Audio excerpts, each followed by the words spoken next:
الذين آتيناهم الكتاب يتلونه حق تلاوته أولئك يؤمنون به ومن يكفر به فأولئك هم الخاسرون. جن لوگوں کو ہم نے کتاب عنایت کی ہے وہ اس کو ایسا پڑھتے ہیں جیسا اس کے پڑھنے کا حق ہے، یہی لوگ اس پر ایمان رکھنے والے ہیں، اور جو اس کو نہیں مانتے وہ خسارہ پانے والے ہیں. اعوذ باللہ من الشیطان الرجیم، بسم اللہ الرحمن الرحیم. وَلَكُمْ نِصْفُ مَا تَرَكَ أَزْوَاجُكُمْ إِن لَّمْ يَكُن لَّهُنَّ وَلَدٌ فَإِن كَانَ لَهُنَّ وَلَدٌ فَلَكُمُ الرُّبُعُ مِمَّا تَرَكْنَ مِن بَعْدِ وَصِيَّةٍ يُوصِينَ بِهَا أَوْ دَيْنٍ وَلَهُنَّ الرُّبُعُ مِمَّا تَرَكْتُمْ إِن لَّمْ يَكُن لَّكُمْ وَلَدٌ فَإِن كَانَ لَكُمْ وَلَدٌ فَلَهُنَّ الثُّمُنُ مِمَّا تَرَكْتُم مِّن بَعْدِ وَصِيَّةٍ تُوصُونَ بِهَا أَوْ دَيْنٍ وَإِن كَانَ رَجُلٌ يُورَثُ كَلَالَةً أَوْ امْرَأَةٌ وَلَهُ أَخٌ أَوْ أُخْتٌ فَلِكُلِّ وَاحِدٍ مِّنْهُمَا السُّدُسُ فَإِن كَانُوا أَكْثَرَ مِن ذَلِكَ فَهُمْ شُرَكَاءُ فِي الثُّلُثِ مِن بَعْدِ وَصِيَّةٍ يُوصَى بِهَا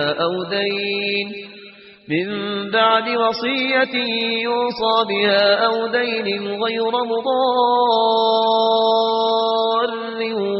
وَصِيَّةً مِّنَ اللَّهِ وَاللَّهُ عَلِيمٌ حَلِيمٌ. تِلْكَ حُدُودُ اللَّهِ وَمَن يُطِعِ اللَّهَ وَرَسُولَهُ يُدْخِلْهُ جَنَّاتٍ تَجْرِي مِن تَحْتِهَا الْأَنْهَارُ خَالِدِينَ فِيهَا وَذَلِكَ الْفَوْزُ الْعَظِيمُ. وَمَن يَعْصِ اللَّهَ وَرَسُولَهُ وَيَتَعَدَّ حُدُودَهُ يُدْخِلْهُ نَارًا خَالِدًا فِيهَا وَلَهُ عَذَابٌ مُّهِينٌ. وَاللَّاتِي يَأْتِينَ الْفَاحِشَةَ مِن نِّسَائِكُمْ فَاسْتَشْهِدُوا عَلَيْهِنَّ أَرْبَعَةً مِّنكُمْ فَإِن شَهِدُوا فَأَمْسِكُوهُنَّ فِي الْبُيُوتِ حَتَّى يَتَوَفَّاهُنَّ الْمَوْتُ أَوْ يَجْعَلَ اللَّهُ لَهُنَّ سَبِيلًا. وَاللَّذَانِ يَأْتِيَانِهَا مِنكُمْ فَآذُوهُمَا فَإِن تَابَا وَأَصْلَحَا فَأَعْرِضُوا عَنْهُمَا إِنَّ اللَّهَ كَانَ تَوَّابًا رَّحِيمًا. إِنَّمَا التَّوْبَةُ عَلَى اللَّهِ لِلَّذِينَ يَعْمَلُونَ السُّوءَ بِجَهَالَةٍ ثُمَّ يَتُوبُونَ مِن قَرِيبٍ فَأُولَئِكَ يَتُوبُ اللَّهُ عَلَيْهِمْ وَكَانَ اللَّهُ عَلِيمًا حَكِيمًا. وَلَيْسَتِ التَّوْبَةُ لِلَّذِينَ يَعْمَلُونَ السَّيِّئَاتِ حَتَّى إِذَا حَضَرَ أَحَدَهُمُ الْمَوْتُ قَالَ إِنِّي تُبْتُ الْآنَ وَلَا الَّذِينَ يَمُوتُونَ وَهُمْ كُفَّارٌ أُولَئِكَ أَعْتَدْنَا لَهُمْ عَذَابًا أَلِيمًا. وَلَكُمْ نِصْفُ مَا تَرَكَ أَزْوَاجُكُمْ إِن لَّمْ يَكُن لَّهُنَّ وَلَدٌ، اور تمہارا حصہ تمہاری بیویوں کے ترکے میں سے آدھا ہے اگر ان کے کوئی اولاد نہ ہو. بیوی فوت ہو رہی ہے اور اس کے کوئی اولاد نہیں ہے تو جو کچھ چھوڑ رہی ہے اس میں سے نصف جو ہے شوہر کا ہو جائے گا، باقی نصف جو ہے وہ بیوی کے بھائیوں وغیرہ کو جائے گا، لیکن شوہر کا نصف ہو گیا. فَإِن كَانَ لَهُنَّ وَلَدٌ، اور اگر اس کے اولاد ہے فَلَكُمُ الرُّبُعُ مِمَّا تَرَكْنَا، پھر تمہارے لیے چوتھائی حصہ ہوگا اس میں جو اس نے چھوڑا ہے، باقی تین چوتھائی اس کی اولاد میں تقسیم ہو جائے گا. من بعد وصیت یوصین بہا او دین، اور یہ بھی ہوگا وصیت کی ایگزیکیوشن کے بعد، اور اگر کوئی قرض ہے تو اس کی ادائیگی کے بعد. وَلَهُنَّ الرُّبُعُ مِمَّا تَرَكْتُمْ، اور جو کچھ تم چھوڑو، مرد شوہر فوت ہو گیا ہے تو اس کی وراثت میں سے بیویوں کا حصہ ہے چوتھا. ان لم یکن لکم ولد، اگر تمہارے کو اولاد نہیں ہے. فَإِن كَانَ لَكُمْ وَلَدٌ، اور اگر تمہارے اولاد ہے فَلَهُنَّ الثُّمُنُ مِمَّا تَرَكْتُمْ مِن بَعْدِ وَصِيَّةٍ تُوصُونَ بِهَا أَوْ دَيْنٍ، تو پھر تو ان کے لیے 8واں حصہ ہے. اگر تمہارے لیے اولاد ہے تو تمہاری بیوی کے لیے پھر 8واں حصہ ہے تمہارے ترکے میں سے، من بعد وصیت توصون بہا او دین، اس وصیت کو تکمیل کے بعد جو تم نے کی ہو یا قرض جو تمہارے ذمہ ہو ادا کرنے کے بعد. وَإِنْ كَانَ رَجُلٌ يُورَثُ كَلَالَةً، اور اگر کوئی شخص جس کی وراثت جو ہے تقسیم ہو رہی ہے کلالہ تھا، او امراتن، یا کوئی عورت بھی کلالہ ہو سکتی ہے. یہ کلالہ کون ہوتی ہے؟ جس کے نہ تو والدین ہو نہ اولاد ہو، میت ہے، فوت شدہ مرد ہے یا عورت ہے، تو جو نہ تو ہے اوپر والدین میں سے کوئی اور نہ کوئی اولاد میں سے، وہ اس کو کلالہ کہتے ہیں. بہن بھائی ہیں. اب بہن بھائیوں میں جو تقسیم ہوگی وہ ایک تقسیم تو وہی ہے کہ جو حقیقی اور عینی اور اللاتی بہن بھائیوں میں ہوتی ہے، وہ تو ہے اسی طرح جیسے کہ اولاد کی ہے. لیکن یہاں خاص حکم دیا جا رہا ہے. عربوں میں اصل میں 3 قسم کے بہن بھائی ہوتے تھے. ایک عینی وہ ہے، باپ بھی وہی ہے مشترک، ماں بھی وہی ہے، جنہیں ہم حقیقی کہتے ہیں. ہمارے ہاں حقیقی بھائی، حقیقی بہن، یعنی والدین دونوں مشترک ہیں. اللاتی کہ باپ ایک ہے اور مائیں جدا ہیں، لیکن عرب میں ان میں کوئی فرق نہیں تھا، وہ بھی حقیقی کہلاتے تھے. حکم جو ہے معاشرے کے اندر ان کے عینی اور اللاتی بہن بھائیوں کا ایک ہی تھا، کوئی فرق نہیں تھا. ان کے ہاں سوتیلا وہ کہلاتا تھا کہ ماں ایک ہو باپ اور ہوں. ایک شخص کی اولاد تھی، وہ فوت ہو گیا، اب اس کی بیوی نے دوسری شادی کر لی ہے، اب اس سے بھی اولاد ہے، تو ماں تو ایک ہے، اولاد دو ہیں، 2 باپ سے ہیں، وہ کہلاتے ہیں کہ جو اخیافی ہیں. ان کا حکم دے رہا ہے کہ اگر کوئی شخص مرا ہے وہ کلالہ ہے، چاہے وہ مرد ہے یا عورت ہے، وَلَهُ أَخٌ أَوْ أُخْتٌ، اس کی ایک بہن ہے یا ایک بھائی ہے، فَلِكُلِّ وَاحِدٍ مِّنْهُمَا السُّدُسُ، تو ان میں سے ہر ایک کے لیے 6واں حصہ ہے. فَإِنْ كَانُوا أَكْثَرَ مِنْ ذَلِكَ، اور اگر وہ اس سے زیادہ ہیں، فَهُمْ شُرَكَاءُ فِي الثُّلُثِ، پھر وہ 1/3 میں حصے دار رہیں گے. من بعد وصیت یوصی بہا او دین، یہی 2 شرطیں پھر ہیں. اس وصیت کو ایگزیکیوٹ کرنے کے بعد جو کی گئی ہو یا قرض کی ادائیگی کے بعد، غیر مضار، اور یہ سارا کام ایسے ہونا چاہیے کہ کسی کو ضرر پہنچانے کی نیت نہ ہو. وصیۃ من اللہ، یہ اللہ کی طرف سے تاکید ہے. واللہ علیم حلیم، اللہ تعالیٰ سب کچھ جاننے والا، کمال حلم والا ہے. اس کے حلم پر دھوکہ نہ کھاؤ کہ وہ تمہیں پکڑ نہیں رہا ہے. اس کی پکڑ جب آئے گی تو ان بطش ربک لشدید، پھر اس کی پکڑ بڑی سخت ہوگی. تلک حدود اللہ، یہ اللہ کے حدود ہیں. ومن یطع اللہ ورسولہ یدخلہ جنات تجری من تحتہا الانہار، جو اللہ اور اس کے رسول کی اطاعت کرے گا وہ داخل کرے گا انہیں ان باغات میں جن کے دامن میں ندیاں بہتی ہوں گی، خالدین فیہا، جس میں وہ ہمیشہ ہمیشہ رہیں گے. وذالک الفوز العظیم، اور یقیناً یہ بہت بڑی کامیابی ہے.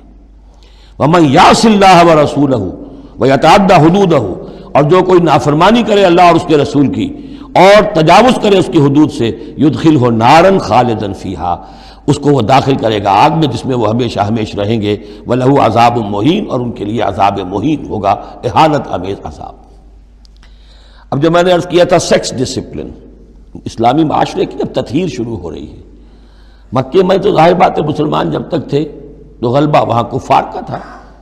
اب یہاں مدینے میں اللہ نے مسلمانوں کو وہ حیثیت دی ہے کہ اپنے معاملات کو سنوارنا شروع کریں، تو ایک ایک کر کے ان معاشرتی چیزوں کو اور ان سوشل پرابلمز کو ڈیل کیا جا رہا ہے. اب اگر کوئی سیکشول انارکی ہے، کوئی بدکاری معاشرے میں ہے، کیا کیا جائے، کیسے روک تھام ہو، اس کے ابتدائی احکام یہ آ رہے ہیں. اس کے تکمیلی احکام جو ہے وہ سورہ نور میں آئیں گے چل کر، یہ تدریجاً. یہ سورہ نساء، پھر ہے سورہ نور، احزاب، پھر ہے سورہ نور، اور پھر ہے سورہ مائدہ. اب اللہ تعالیٰ کی حکمت یہ ہوئی کہ سورہ نور اور سورہ احزاب کو کافی دور آگے رکھا ہے مصحف میں، اور یہاں پر سورہ نساء کے بعد سورہ مائدہ آ گئی ہے. ورنہ سورہ نساء، پھر سورہ احزاب، پھر سورہ نور، اور پھر سورہ مائدہ ہے. ترتیب یہ ہے. باقی اور بھی مدنی صورتیں درمیان میں ہیں، لیکن یہ 4 بڑی بڑی صورتیں جو ہیں جن میں معاشرتی مسائل جو ہیں وہ تفصیل سے آئے ہیں، وہ ان کی ترتیب یہ ہے. واللاتی یاتین الفاحشۃ من نسائکم، اور وہ عورتیں تمہاری عورتوں میں سے جو کوئی کسی بے حیائی کا ارتکاب کریں، فاستشہدوا علیہن اربعۃ منکم، تو پھر گواہ بناؤ، گواہ لاؤ ان پر تم میں سے 4. اگر وہ گواہی دیں فَإِن شَهِدُوا، اگر گواہی دیں کہ ہاں اس عورت نے بدکاری کی ہے، فَأَمْسِكُوهُنَّ فِي الْبُيُوتِ، تو پھر ان عورتوں کو گھروں میں بند کر دو، حَتَّى يَتَوَفَّاهُنَّ الْمَوْتُ، یہاں تک کہ موت ان کو لے جائے، يَتَوَفَّاهُنَّ الْمَوْتُ، موت ان کو لے جائے، موت ان کا قصہ پاک کرے، او يَجْعَلَ اللَّهُ لَهُنَّ سَبِيلًا، یا اللہ ان کے لیے کوئی اور راستہ نکال دے۔ وہ راستہ نکالنا ہے جو سزا کی پھر بعد میں نصاب آ گیا کہ اگر اس کو پھر سزا دے دی جائے، حد جاری کر دی جائے تو پھر آزاد ہو جائے گی، لیکن ابھی ابتدائی حکم ہے۔ یہاں معلوم ہوتا ہے کہ یہ ایسی لڑکیوں کا یا عورتوں کا تذکرہ ہے کہ جو مسلمانوں میں سے تھیں لیکن ان کا بدکاری کا معاملہ کسی یہودی سے ہو گیا ہو یا کسی ایسے شخص سے ہو گیا ہو جو ابھی مسلمان نہیں ہے، تو یہ ان کا یک طرفہ کہ ہے وہ کوئی مسلمان لڑکی یا خاتون جس کا معاملہ ہے، لیکن دوسرا جو پہلو ہے، دوسرا جو اس عمل کا جو شریک ہے وہ غیر مسلم ہے۔ واللذان یاتیانھا منکم، اور اگر وہ دونوں تمہیں میں سے ہوں، مرد بھی اور عورت بھی، فآذوہما، تو ان دونوں کو پھر اذیت دو، تکلیف دو، انہیں سزا دو۔ فإن تابا واصلحا، پھر اگر وہ توبہ کر لیں اور اصلاح کر لیں، فاعرضوا عنہما، تو ان کو چھوڑ دو۔ ان اللہ کان توابا رحیما، یقیناً اللہ تعالیٰ بہت توبہ کا قبول فرمانے والا اور رحیم ہے۔ یہ بالکل ابتدائی احکام ہیں، اسی لیے ان کی وضاحت میں تفسیروں میں آپ کو بہت سے اقوال مل جائیں گے، اس لیے کہ اصل میں تو یہ پھر آخر میں جا کر یہ سب منسوخ شمار ہوں گے جبکہ حدود آ گئی پوری کی پوری، جیسے کہ وصیت کا وہ حکم جو سورہ بقرہ میں آیا تھا وہ اب ساقط ہو گیا جبکہ قانون وراثت آ گیا۔ اب وہ آیت آئی ہے کہ جو بہت بڑی حکمت کی آیت ہے، جس کا حوالہ اس سے پہلے بھی میں نے کبھی دیا ہے، انما التوبۃ علی اللہ للذین یعملون السوء بجہالۃ، اللہ کے ذمے ہے توبہ قبول کرنا ایسے لوگوں کی جو کوئی برا حرکت کر بیٹھتے ہیں جہالت اور نادانی میں، ثم یتوبون من قریب، پھر فوراً توبہ کرتے ہیں۔ یعنی اگر ایمان اندر ہے تو کسی وقت ایسا تو ہو گیا کہ کوئی خارجی اثرات اتنے پوٹنٹ ہو گئے یا نفس کے اندر ہیجان ایسا ہو گیا کہ آدمی کنٹرول نہیں کر سکا، لیکن جیسے ہی اس کے بعد ہوش میں آئے گا اس پر شدید پچھتاوا، شدید ندامت طاری ہو جائے گی، تو اس کے لیے یہ کہ وہ توبہ کرے تو اللہ تعالیٰ اس کی توبہ قبول فرمائے گا۔ فَأُولَٰئِكَ يَتُوبُ اللَّهُ عَلَيْهِمْ، تو اللہ تعالیٰ ایسے لوگوں کی توبہ قبول فرمائے گا۔ وَكَانَ اللَّهُ عَلِيمًا حَكِيمًا، اللہ تعالیٰ علیم اور حکیم ہے۔ وَلَيْسَتِ التَّوْبَةُ لِلَّذِينَ يَعْمَلُونَ السَّيِّئَاتِ، ایسے لوگوں کا کوئی حق نہیں ہے توبہ کا کہ جو اپنی برائی حرکتیں کرتے رہیں، حرام خوریاں کرتے رہیں، زندگی بھر عیش لڑاتے رہیں۔ حتیٰ اذا حضر احدهم الموت قال انی تبت الآن، یہاں تک کہ جب موت کا وقت آ جائے تو کہیں کہ اب میں توبہ کرتا ہوں، یہ توبہ نہیں ہے۔ وَلَلَّذِينَ يَمُوتُونَ وَهُمْ كُفَّارٌ، اسی پر قیاس کر لیجئے جو مر بھی گئے کفر کی حالت میں، ان کی توبہ کا کوئی سوال ہی نہیں۔ اولئک اعتدنا لهم عذابا الیما، ایسے لوگوں کے لیے تو ہم نے دردناک عذاب تیار کر رکھا ہے۔ بارک اللہ لی ولکم فی القرآن العظیم ونفعنی وإیاکم بالآیات والذکر الحکیم۔